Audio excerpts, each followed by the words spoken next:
ঈদ উল ফিতরের দিন নতুন জামা কাপড় পরার সময় যদি এই দোয়াটি পড়ে নেন তবে ইনশাআল্লাহ আল্লাহ আপনার জীবনের গুনাহ মাফ করে দেবেন। হাদিস শরীফে এসেছে, যখন কোনো ব্যক্তি নতুন কাপড় পরার সময় এই দোয়া পাঠ করে এবং সেই কাপড় তার হাঁটু বা ঘাড় পর্যন্ত পৌঁছে যায়, তখন আল্লাহ তাকে ক্ষমা করে দেন। দোয়াটি হলো আলহামদুলিল্লাহি রাব্বিল আলামিন বিসমিল্লাহি ওয়ালহামদুলিল্লাহি। এর পাশাপাশি আরেকটি বিষয় মনে রাখবেন, আপনার পুরনো কাপড়গুলো যদি কোনো অভাবী বা মিসকিনকে দান করেন তবে পরকালে আল্লাহ আপনাকে জান্নাতের পোশাক পরিধান করাবে। আগে নামাজ, এরপরে কুরবানি। নামাজ আছে যাদের, কুরবানি আছে তাদের। নামাজ নাই, কুরবানি নাই। যে ব্যক্তি নামাজ পড়ে না, কুরবানি তার জন্য সফলতা বয়ে আনবে না।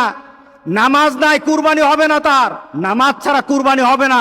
ইন্না আতাইনাকাল কাউসার ফাসাল্লি লিরাব্বিকা ওয়ানহার। নামাজ আগে, কুরবানি পড়ে।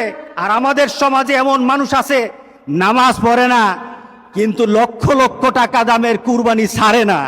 এমন আছে কিনা বলেন? তার মানে কি?